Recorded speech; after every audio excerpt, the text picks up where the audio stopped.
Ontem à noite, o presidente dos Estados Unidos estava a menos de 90 minutos de ordenar a destruição de todas as pontes e usinas elétricas do Irã. De manhã ele escreveu e usou palavras duras que uma civilização inteira morreria naquela noite. E às 18h32 de Washington, faltando 1h30 para a reta final, o deadline desse possível acordo, ele anunciou um cessar-fogo de 2 semanas. O Irã aceitou reabrir o Estreito de Hormuz e com isso o petróleo despencou 15% em questão de horas. As bolsas do mundo inteiro começaram a embicar para cima, se recuperando. Os futuros do S&P 500 amanheceram em alta na manhã seguinte. O Nikkei, bolsa japonesa, saltou mais de 5%, Dow Jones mais de 1.000 pontos ali nos mercados futuros. E sabe o que o ouro fez? Subiu também, né? Subiu mais de 2%, pelo menos até o momento em que gravo esse vídeo, mesmo com essa questão do cessar-fogo. E sabe o que isso pode significar? Significa que o mercado não acredita que esse conflito acabou. E é exatamente por isso que a maior ameaça à sua carteira nos próximos dias não é a guerra, não é o petróleo e não é nem o que vai acontecer daqui a 2 semanas, quando esse cessar-fogo realmente vencer. É o seu próprio cérebro. Então vamos voltar para outubro de 2023, onde tem aquele ataque em que o Hamas ataca Israel, começa o ciclo da escalada. 2024, 2025, Irã e Israel trocam ataques diretos, Israel destrói parte significativa da defesa aérea iraniana. Em junho de 25, a chamada Guerra dos 12 Dias termina ali por exaustão, né? Por fim de arsenal balístico das duas partes. O JP Morgan, inclusive, classifica o período como uma pausa e não uma paz. Janeiro de 26, maior onda de protestos no Irã desde 1979. O regime reprime essa manifestação com muita violência, milhares de mortos. Trump ameaça então uma intervenção militar. 28 de fevereiro de 26, Estados Unidos e Israel lançam uma ofensiva conjunta. A operação, que teve o nome de Epic Fury, mais de 1.000 alvos atingidos. O Ayatollah Khamenei é morto e o Irã retalha atacando alvos de 9 países da região, até países que não tinham nada a ver inicialmente com esse conflito. E no início de março, o Estreito de Hormuz fica fechado. O petróleo dispara, ouro bate recordes, o S&P cai com força. Passando ali 5 semanas à frente, chegando mais próximo dos dias atuais, é onde muita coisa aconteceu e talvez você não esteja acompanhando. E o que mais surpreende não é exatamente a violência, que obviamente é preocupante, é a duração do conflito. O Estreito de Hormuz permaneceu efetivamente fechado por mais de 5 semanas, a maior interrupção do mercado global de petróleo da história. Israel ampliou os ataques, instalações de petróleo em Kharg Island, uma planta petroquímica de South Pars, ferrovias, pontes, universidades como a Sharif University of Technology, lá na capital do Irã, em Teherã, foi bombardeada. O Irã respondeu com ataques balísticos contra Israel, Arábia Saudita, Bahrein, Emirados Árabes, Kuwait, Catar, o aeroporto de Dubai danificado, base da 5ª Frota Americana no Bahrein atingida. Na sexta-feira, 3 de abril, ou seja, semana passada, um caça F-15 americano foi abatido em território iraniano. Primeira vez na história que isso aconteceu. Os Estados Unidos também perderam um A-10, 2 MC-13-0J e pelo menos um helicóptero. No dia 6 de abril, Trump lançou um ultimato. O Irã teria até as 20 horas do horário local de Washington, na terça-feira, para reabrir o Estreito de Hormuz, ou todas as pontes e usinas elétricas do país seriam destruídas. O dia 7 de abril, o dia mais tenso da guerra, vamos falar disso. Deixa eu te contar como foi esse dia, porque foi um dos dias mais tensos para os mercados dos últimos tempos, né? Muita volatilidade. Na manhã daquele dia, Donald Trump publicou que uma civilização inteira iria morrer naquela noite. O petróleo, né, o WTI, que é o benchmark americano, chegou a $117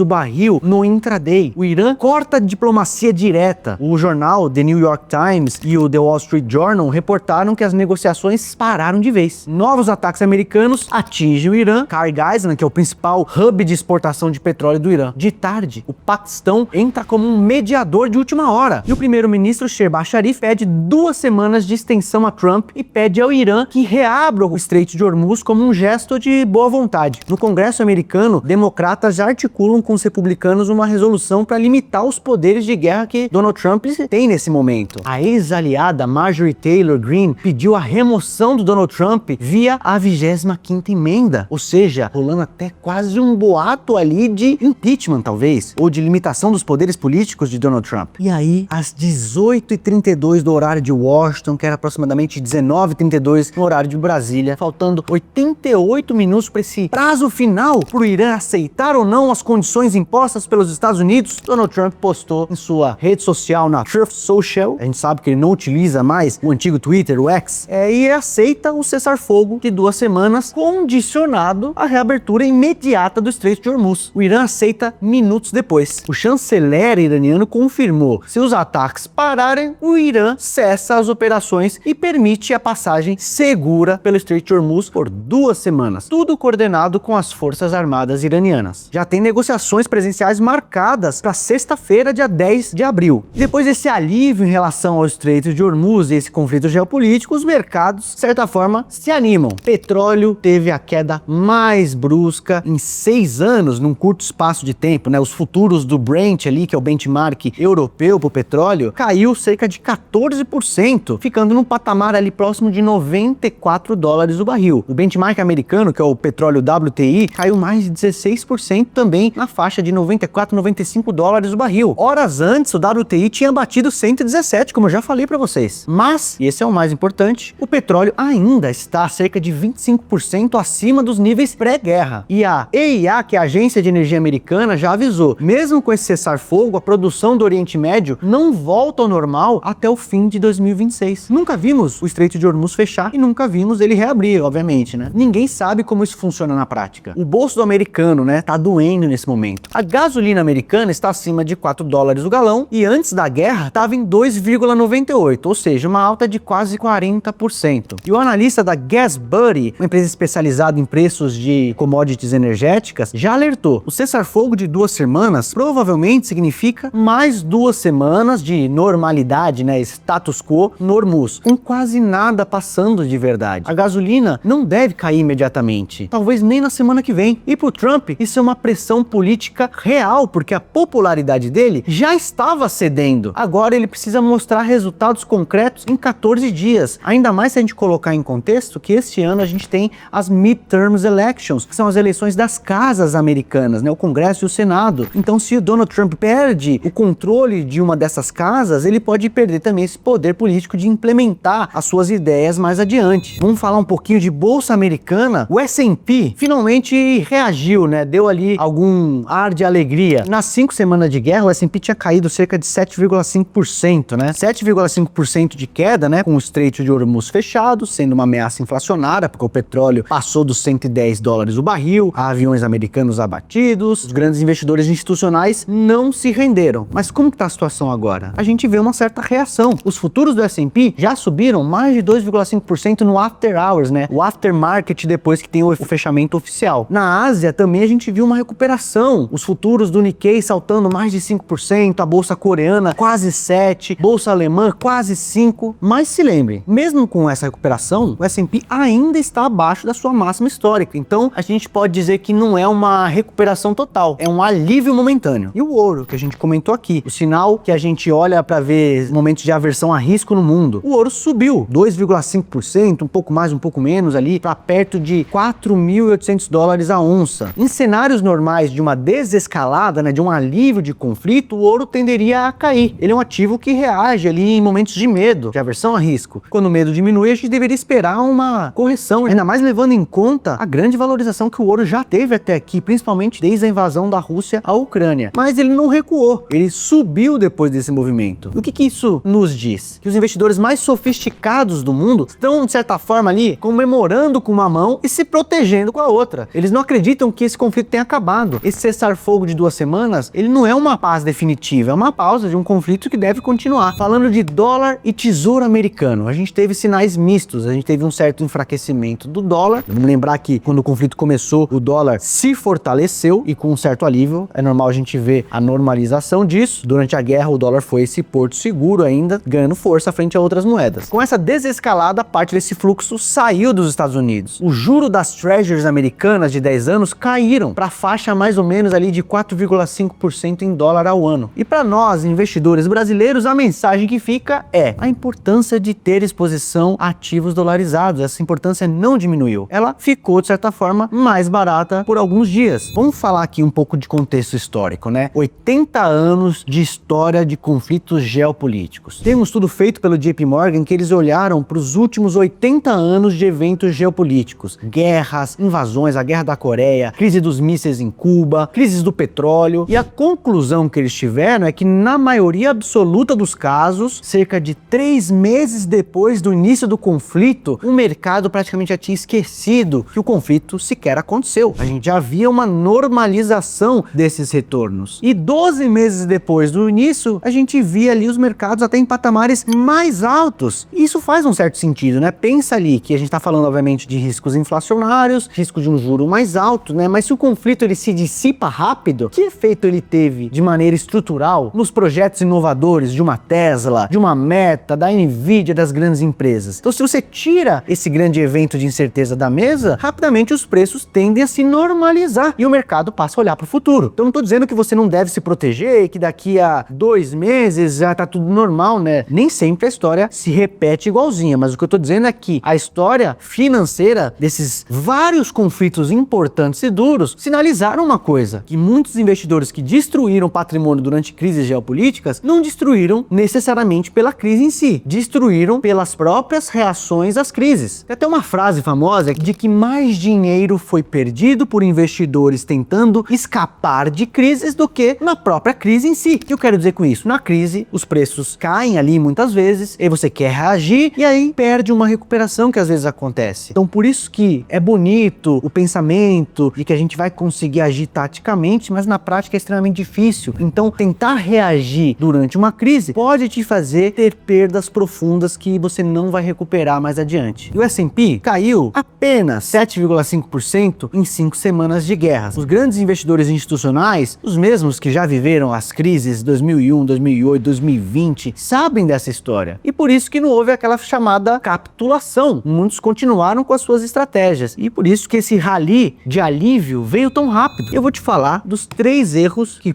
podem te custar muito caro num momento como esse. E eu preciso ser honesto com você, porque essa questão de cessar fogo, erros mudaram de cara. Antes o risco era vender no pânico, agora o risco é comprar na euforia. Então o erro número 1 já ficou óbvio, você correr atrás do rally. Ah, a bolsa subiu, eu quero participar disso, você entra atrasado, já perdeu o bonde. Erro número 2, vender proteção cedo demais. Então vamos lembrar, se você tinha ouro e aí você reage, acho que ele já subiu muito, eu não quero mais ter ouro na carteira, vende. E aí você deixa de ter um seguro na carteira se outro evento acontecer mais adiante. E o erro número 3 é confundir alívio com resolução, né? No primeiro alívio dos mercados, tudo tá normal, vou mergulhar de cabeça no risco de novo e o conflito ainda não terminou. Daqui a 2 semanas eu posso voltar aqui no canal da Finclass para falar de uma nova escalada, por exemplo. Eu sempre falo aqui, os outros analistas da Finclass também falam com frequência da importância da alocação estrutural, porque uma carteira, ela não é feita para escapar de crises. Ela é feita para conseguir atravessar o momento de incerteza preservando o máximo de valor possível e estando pronta para uma retomada. Mas o que eu faço com o meu dinheiro nesse momento? Me permita rapidamente falar sobre isso, porque a Finclass é a nossa plataforma de educação financeira, é uma casa de análise devidamente regulada, não é um grupo de sinais, uma caixinha mágica de trade, de ficar rico rápido. É um lugar onde você aprende a tomar suas próprias decisões financeiras com mais de 65 cursos. Lá você tem carteiras recomendadas que foram montadas e estudadas levando em conta momentos como esse, momentos de crise. Tem conteúdo exclusivo sobre vieses comportamentais e é justamente o que eu acabei de falar para vocês sobre o principal inimigo ser o nosso cérebro nesse momento de crise. Tem comunidade de investidores sérios onde você tem uma relação de troca em tempo real com os analistas participando, respondendo dúvidas da comunidade em momentos de crise que você quer uma resposta rápida. Esse tipo de artifício é muito interessante. E nesse mês a Finclass faz 5 anos e a gente com isso entrega o presente para você. 50% de desconto no plano anual. Sai R$ 39,95 por mês, menos do que um cafezinho na padaria por dia. E além disso tudo, você ainda ganha de bônus o curso do Jordan Belfort, do 1000 ao Milhão, o Código da Riqueza, carteiras recomendadas, 3 meses grátis de Duo Gourmet para você sair com o seu respectivo ou sua respectiva para jantar e economizar dinheiro. São mais de 3.700 restaurantes cadastrados no programa. As vendas vão abrir no dia 23 de abril às 8 da manhã. Para não ficar de fora, você tem que entrar na lista de espera. O link tá na descrição e o QR Code tá na tela para você nem perder tempo. Se esse vídeo te ajudou a respirar fundo, ter calma, visibilidade desse contexto esquisito que tá rolando no mundo, já deixa seu like e se inscreve no canal. É de graça, pessoal, e ajuda demais a gente aqui na produção de conteúdo para trazer sempre questões relevantes para você semanalmente no canal da Finclass. Independentemente do que acontecer nas próximas 2 semanas em relação ao Irã, Estreito de Hormuz, mercado de petróleo, lembre-se sempre que o mercado é uma maratona, não é um tiro de 100 metros. Os melhores investidores que eu conheço perderam dinheiro em todas as crises e conseguiram ficar muito ricos no longo prazo. As duas coisas não são contraditórias, são complementares. E se você quer que eu volte daqui a 2 semanas para contar o que aconteceu com os mercados globais, qual que vai ser o próximo capítulo dessa novela complicada, deixa aqui nos comentários pra gente saber e priorizar esse tema que você quer muito assistir. Um grande abraço e até mais, pessoal!